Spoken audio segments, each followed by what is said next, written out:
On December 14th, 1799, George Washington woke before dawn with a violent sore throat and difficulty breathing. 3 physicians were summoned. They were experienced, they were respected, they were the best the young republic had to offer. They did what medicine had done for 2,000 years. They bled him 3 times. Over the course of a single day, they removed approximately 3 to 4 liters of blood from a 72-year-old man who was already in respiratory distress. By that evening, George Washington was dead. His physicians were not reckless. They were not ignorant. They were following the most established, most credentialed, most consensus-supported medical protocol in the Western world at the time. A protocol built on more than 2 millennia of agreement among educated men that removing blood from the body was the correct treatment for almost everything. They were following the consensus, and that consensus was killing people. There was no mechanism in medicine, not yet, to stop it.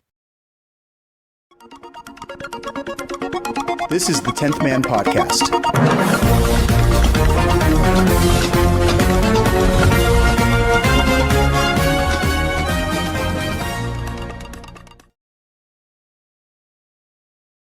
Welcome back to the 10th Man. I'm Chris Porden. We've spent 2 episodes in military and engineering contexts, the Yom Kippur War, the Challenger disaster, different domains, same structural failure, a system unable to challenge its own conclusions. This episode is about medicine, specifically about how over roughly 200 years, medicine built a methodology specifically designed to overcome the judgment of the individual physician. Not to assist it or support it, to constrain it, to make the doctor structurally unable to follow his own intuition when that intuition is wrong. The history of medicine is, in large part, a history of consensus thinking, killing patients at scale, until someone figured out how to build dissent into the method itself. That evolution is what this episode is about. To understand what first had to be dismantled, you have to understand what Galen built. Claudius Galenus, Galen of Pergamon, was a Greek physician practicing in Rome in the 2nd century. He was almost certainly the most influential figure in the history of Western medicine. His total written output exceeded over 2 million words. His anatomical observations were largely correct. His physiological theories were almost entirely wrong. And for 1,400 years, medicine followed him anyway.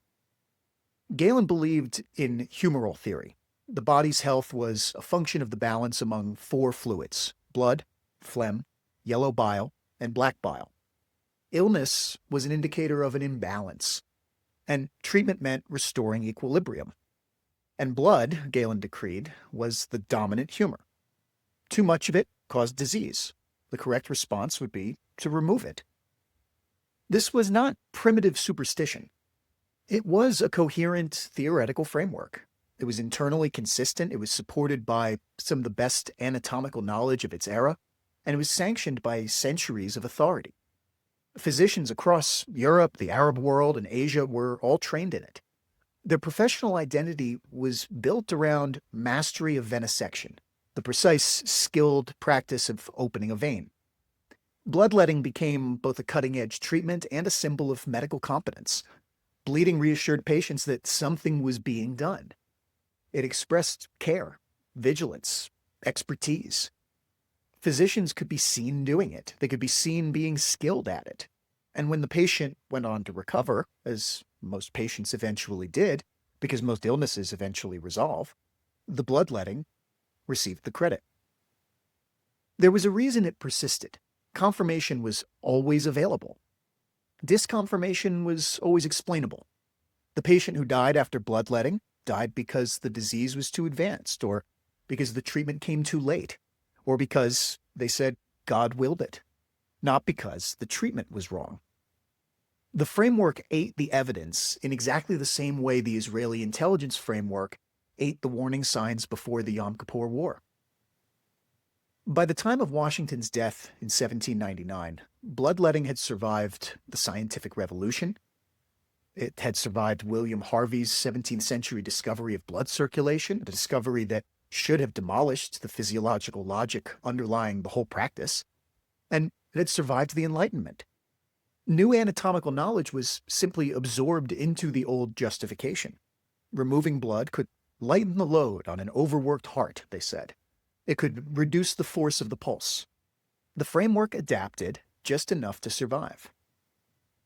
As late as 1942, 1 year before the randomized control trial in modern medicine, a standard medical textbook recommended bloodletting as a treatment for pneumonia.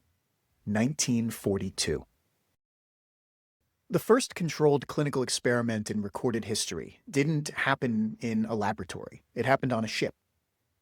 In the spring of 1747, James Lind was a surgeon's mate aboard HMS Salisbury, a Royal Navy vessel patrolling the Bay of Biscay.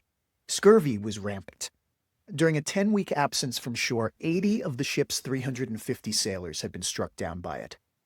Scurvy in its advanced stages produces bleeding gums, loosening teeth, spontaneous hemorrhages, psychological deterioration, and eventually death. It had been killing sailors for centuries. Historians estimate that between 1500 and 1700, scurvy killed at least 2 million sailors at sea. Vasco da Gama lost 116 of his 170-man crew on his 1499 voyage. Magellan lost 208 of 230 men crossing the Pacific in 1520, mostly to scurvy. The cure, or things that looked like the cure, had been discovered and forgotten multiple times. Portuguese navigators knew about citrus. English merchants had documented it. John Woodall, a military surgeon, had written about it extensively. None of this knowledge had survived its collision with established theory, because established theory couldn't account for it. If scurvy was caused by salt-heavy diet, bad air, or thickened blood, the prevailing explanations, then fruit juice was an anomaly, not an answer. So Lind did something different. He selected 12 sailors with similar symptoms, divided them into 6 pairs, and gave each pair a different treatment. Cider, diluted sulfuric acid, vinegar, seawater, a medicinal paste of spices and barley water, and 2 oranges and 1 lemon daily. All 12 received the same basic diet. The only variable was the supplement. After 6 days, the results were, in Lind's own recorded assessment, so dramatic as to be convincing from even such a small sample. The pair receiving citrus had recovered well enough to assist with the care of the others. Every other pair remained ill. This was the first controlled clinical experiment in modern history. It was 1747. And the method was essentially sound. Here's what happened next. Lind published his results in 1753. But he buried the conclusion, because Lind, shaped by the same medical culture he was implicitly challenging, did not trust what he had found. Citrus worked, his data showed, but Lind, in accordance with the prevailing theory about scurvy's causes, could not square this with what he believed. He described citrus as an emergency remedy, inferior to preventative measures like exercise and fresh air. His treatise was largely ignored. It would be more than 40 years, not until 1795, before the British Admiralty formally adopted lemon juice as a standard naval ration. In the intervening 40 years, sailors continued to die of a disease whose cure had already been demonstrated. This is the first lesson of this story. The correct result is not enough. Evidence doesn't automatically displace consensus. It never has. The physician who performs the controlled experiment is still subject to the same theoretical framework as every other physician. Lind had the answer and couldn't bring himself to say it clearly, because the answer didn't fit the world he'd been trained to see. In the 1840s, Vienna was the medical capital of the world. The Vienna General Hospital was its crowning institution. Physicians came from across Europe to train there. In the hospital's maternity division, women were dying. Not at the rates you might expect from a 19th century hospital, at rates that made obstetricians famous for the wrong reasons. In the division staffed by physicians and medical students, the maternal mortality rate from childbed fever averaged around 10%. In some months, it reached 30%. In the adjacent division, staffed entirely by midwives, the mortality rate was consistently below 2%. Women knew about this. The disparity was no secret. Women in labor begged to be admitted to the midwives' ward. Some chose to give birth in the street rather than enter the physician's division because their chances were measurably better on the pavement than in the hands of a doctor. Ignaz Semmelweis was a Hungarian physician working in the physician's division in 1846. He was not the first person to notice the disparity, but he was the first to find an explanation that held up. The break came in 1847, when a colleague, Professor Jakub Kolečka, died of an infection acquired from a scalpel wound during a medical student's autopsy. Kolečka's autopsy revealed a pathology almost identical to women who died of childbed fever. Semmelweis connected the chain. Physicians and medical students spent their mornings in the dissecting room performing autopsies. They came directly to the maternity ward. They did not wash their hands. Nobody did, because nobody understood germ theory yet, and therefore nobody understood why it would matter. The midwives performed no autopsies. They had no contact with cadavers. They came to deliveries clean. Semmelweis instituted a hand-washing requirement. Physicians and students were required to scrub with chlorinated lime before entering the maternity ward. The mortality rate in the physician's division dropped from 10% to 2% within months, the same level as the midwives' ward. So the data was not ambiguous. The intervention was simple, cheap, and immediately reproducible. Yet, the medical establishment rejected it. And the problem was not the data. The problem was the implication. If Semmelweis was right, then the physicians themselves were the disease vector. Educated, trained, well-meaning physicians, moving directly from autopsy rooms to delivery rooms, were carrying whatever was killing these women on their hands. Accepting Semmelweis meant accepting that the doctors themselves were the source of the epidemic they were supposed to be treating. This was not a hypothesis the medical establishment wanted to entertain. Semmelweis was opposed by senior colleagues, dismissed from his position, ultimately driven from Vienna. He published his findings in an 1861 monograph. The book was poorly received. He had delayed publishing for 13 years already, and when he finally wrote it, it ran to more than 500 pages. It was difficult to read, and it was combative in tone. He sent open letters to prominent obstetricians calling them, in his words, partners in a massacre. And he was not wrong. He was also not easy to help. In 1865, he was committed to an asylum. He died there, weeks later, at the age of 47, of an infection, almost certainly sepsis, from a wound on his hand. The medical establishment that rejected his work recognized him posthumously, after Pasteur's germ theory provided the theoretical framework that explained why hand-washing worked, that is. He's now called the savior of mothers. His name entered the scientific lexicon as a term, the Semmelweis reflex, the tendency to reject new evidence because it contradicts established belief, partly when the new evidence implicates the establishment itself. The reflex was not named ironically. It was named because this pattern recurs. I want to flag something here because this show tries to be honest about the complexity of these stories. Semmelweis, his rejection was not purely irrational. He delayed publication for over a decade. His monograph was nearly unreadable. He refused to engage with cases that didn't fit his theory, fever cases in women who had had no contact with cadaverous material, for instance, and became belligerent and flexible in a way that made him easy to dismiss, even by people who might otherwise have engaged seriously with his data. The lesson isn't that the establishment was simply evil and Semmelweis was simply a martyr. The lesson is structural. The correct analysis, backed by unambiguous mortality data, was unable to propagate through a system that had no mechanism for challenging the consensus on the consensus's own terms. The deaths continued regardless of whose fault the communication failure was. There is a piece of this history that many people don't know, and I want to spend a moment on it because it changes the story. The randomized controlled trial is usually described as a statistical innovation. the product of a 20th century marriage between clinical medicine and mathematical statistics. That framing, while useful, misses something. The core intellectual problem that the RCT solves is not primarily statistical, it's epistemic. It's about the unreliability of human observation when the observer has a stake in the outcome. The first formal demonstration of that problem, and the first designed experiment to control for it, happened in Paris in 1784, and it had nothing to do with medicine as we usually think of it.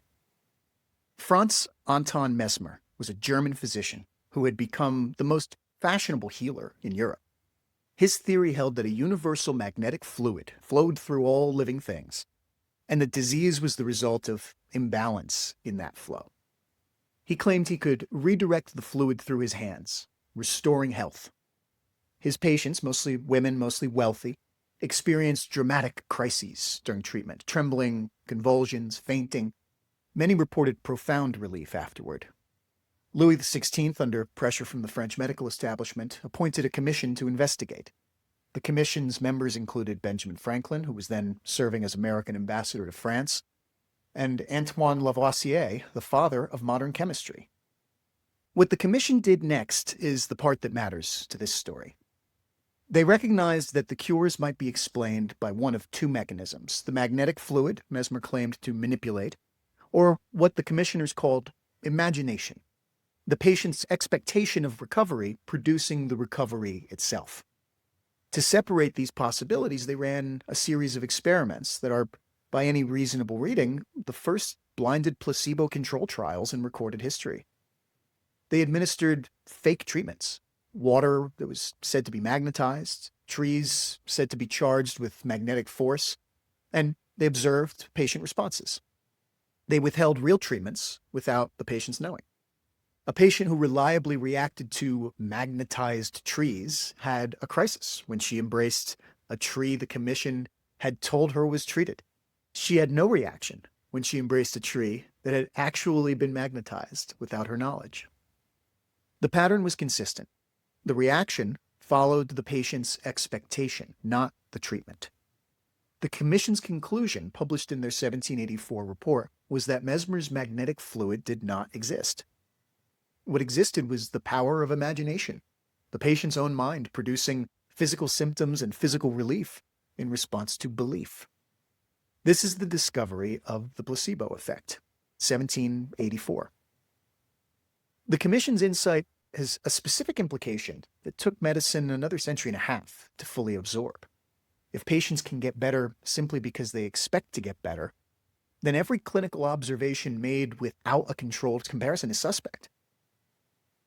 Every physician who watched a patient recover after treatment was watching something that might have had nothing to do with the treatment. The recovery might have been the illness running its natural course. It might have been the placebo effect. It might have been something else entirely. 2,000 years of clinical observation, of physicians recording what they saw happening, was evidence about physician perception, not necessarily evidence about treatment efficacy. The data was real. The interpretation was contaminated. This is what medicine had to reckon with, and it took a very long time to do it. It's 1947. Britain is exhausted. The war has been over for just 2 years, and the country is still rationing food. Tuberculosis is killing people in large numbers. A new drug, streptomycin, developed from soil fungi by American researchers, has shown striking effectiveness against the tuberculosis bacterium in laboratory conditions and early patient trials. Britain has very limited supplies of the drug. The government has allocated a small quantity for medical research, and the question is how to use it. Austin Bradford Hill was a professor of medical statistics at the London School of Hygiene and Tropical Medicine. He had spent the previous decade writing about the principles of controlled clinical experimentation. He had a specific idea about how the streptomycin supply should be used. Hill proposed a trial. Half the eligible patients would receive streptomycin, plus the standard treatment, bed rest. Half would receive bed rest alone. The question was whether streptomycin was doing what it appeared to do, or whether the patients getting it were simply getting better for other reasons. The mechanism he designed to answer that question was a set of sealed envelopes. Each envelope contained the patient's treatment assignment, streptomycin or control, determined in advance by a random number sequence. And when a physician identified an eligible patient, the details went to a central coordinator in London. The coordinator opened the next envelope in the sequence. The physician was told what the patient's assignment was, and not before.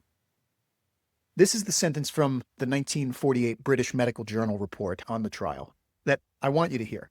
The new method of random allocation, in the BMJ's editorial framing of it, quote, removed personal responsibility from the clinician. It removed personal responsibility from the clinician. That is not a criticism of Bradford Hill's design, but it's a description of its purpose. The sealed envelope was specifically constructed to prevent the physician from making the assignment, not because the physician was dishonest, because every physician who knew which patients were receiving this promising new drug would, consciously or not, find ways to steer their healthier patients toward the treatment arm and their sicker patients toward the control, and then interpret the results through that flawed lens. Not out of malice, but out of hope, out of the same mechanism that led Lind to distrust his own correct result and that led the Viennese medical establishment to reject Semmelweis. Human observation of human recovery is contaminated by human desire for the recovery to have a cause. The sealed envelope was the architectural solution. The 1948 streptomycin trial is recognized as the first modern randomized controlled trial. The results were clear. Streptomycin plus bed rest significantly outperformed bed rest alone. The patients in the treatment arm were doing better 6 months later. The drug worked. More importantly, the methodology worked, and it spread. The randomized controlled trial institutionalizes 4 distinct forms of structured distrust. Understanding these is understanding why the method exists. First is distrust of observation. When a physician observes a patient recovering after treatment, that physician is observing one event with no comparison. He cannot know whether the patient would have recovered without the treatment. He cannot know whether his own attention and care produced the effect. Controlled comparison removes the observation from its context, and it forces a structured contrast. The physician's eyes are not the instrument. Next, distrust of authority. The sealed envelope physically prevents the clinician from steering. Once randomization is complete and the envelopes are sealed, there's no mechanism by which the physician's belief in the treatment, no matter how confident, however well-founded, can influence which patients receive it. The hierarchy of clinical experience, which in medicine, as in military intelligence and engineering, is the hierarchy most likely to enforce consensus, cannot override the envelope. Next, distrust of the patient's expectation. The placebo arm exists because of what the Franklin Commission discovered in 1784. Patients get better when they believe they're being treated, regardless of what they're being treated with. The blinded control strips that signal out of the data. If both the treatment group and the control group believe they may be receiving the real drug, the expectation is equally distributed, and any difference in outcomes can be attributed to the drug itself rather than the belief. Finally, the distrust of interpretation. Double blinding extends to the researchers and the analysts. No one who handles the data during the trial knows which patients received which treatment. This prevents the interpretation of results, which happens at the end, when the statistician examines the outcomes, from being contaminated by knowledge of who was in which group. The statistician, who knows which arm performed better, cannot help but see the patterns that he expects to see. The double-blind design takes that contamination out of the process. Each of these 4 distrusts corresponds to a failure mode in medicine's pre-RCT history. Distrust of observation, because physicians had observed bloodletting working for 2,000 years. Distrust of authority, because Semmelweis could not get his correct conclusion past colleagues whose professional identity required him to be wrong. Distrust of patient expectation, because Mesmer's patients were having genuine crises and genuine recoveries from a treatment that didn't exist. Distrust of interpretation because Lind performed a controlled experiment, observed a clear result, and then interpreted that result through a theoretical lens that made him unable to say what he'd found. The RCT is not a scientific instrument in the same way a microscope is. It's a dissent mechanism. It's a structural process for generating a challenge to clinical consensus that the consensus cannot suppress. The answer comes out of sealed envelopes. It cannot be overruled by experience. It can't be overruled by seniority. And it can't be overruled by the reasonable feeling that the treatment is working, that the physician has seen it work before, that the patients who received it look like they're improving. The method was built specifically to defeat those feelings, because those feelings had been wrong consistently at enormous scale for a very long time. Medicine accepted the RCT, but it took decades. The resistance was real. The phrase that captures the objection most clearly is one that physicians still use: cookbook medicine. Evidence-based medicine in this framing turns the doctor into a technician, someone who looks up what the clinical trials say and applies the protocol, regardless of the individual patient in front of him, regardless of years of hard-won clinical experience that no trial has ever captured. The complaint is not baseless. An individual patient can differ from the population of the trial in ways that matter. Clinical judgment is real. Experience is real. But there's something that needs to be said about this objection carefully and directly. The history of medicine is not a history of clinical judgment being approximately right with occasional errors. It is a history of clinical judgment being systematically wrong about fundamental questions for extended periods of time, often with lethal results, and in most cases being unable to detect that it was wrong because it controlled both the evidence and its interpretation. Bloodletting was not a fringe practice, it was the consensus. The physicians who bled George Washington were not outliers. They were the best of their profession at the time. The same profession that failed to act on Lind's data for 40 years. The same profession that drove Semmelweis out of Vienna for proving that its hands were killing women. The profession did these things not despite being rigorous and well-intentioned, but through the normal operation of what happens when a credentialed hierarchy controls both the practice of medicine and the criteria by which medical practice is evaluated. Archie Cochrane was a British physician who spent the early part of his career as a prisoner of war, providing medical care to fellow prisoners with almost no equipment and almost no medications. After the war, he became an epidemiologist, and in 1972, he published a short book called Effectiveness and Efficiency. The book's central argument was simple and devastating. A large portion of what medicine was doing had never been tested. Treatments that had been assumed to be effective because physicians believed them to be effective, because they had always been done, because they fit the prevailing theory, had never been subjected to controlled comparison. The confidence was unearned. The practice was not evidence-based, it was authority-based. The Cochrane collaboration, the international project of systematically reviewing all available trial evidence that now bears his name, it was established in the decade after his death to address exactly that gap. It exists because the default position of medical consensus, left to itself, is not caution. It's confidence. And unearned confidence, at clinical scale, has a body count. The RCT did not eliminate physician judgment, but it did constrain it. It placed between the physician and the patient an additional structure whose job is to ask whether the physician's judgment is correct, not to trust it, but to test it.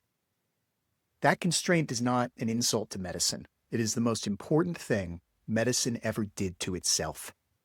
Because the alternative, a system that generates high-confidence clinical consensus without a mechanism to challenge that consensus, has a well-documented track record over the past 2,000 years of failure and innovation.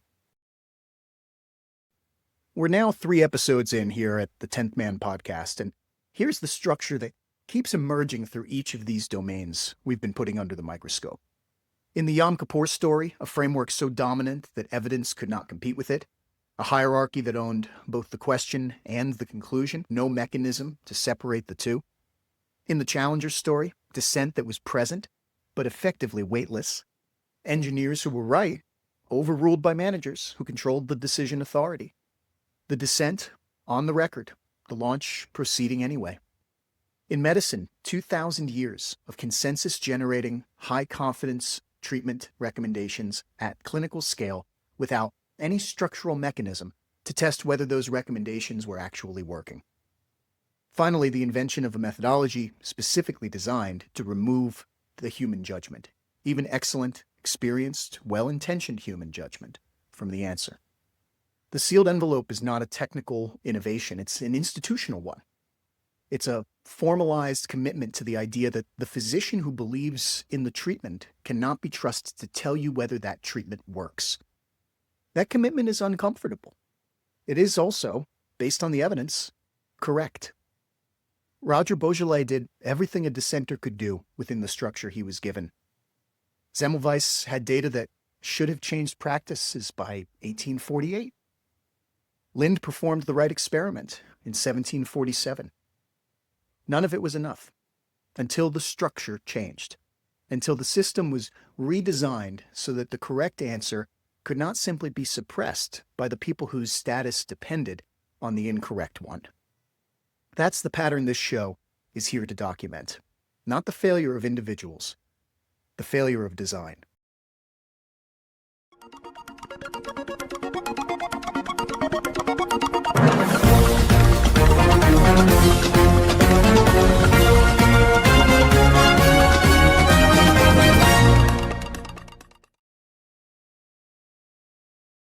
In our next episode, aviation.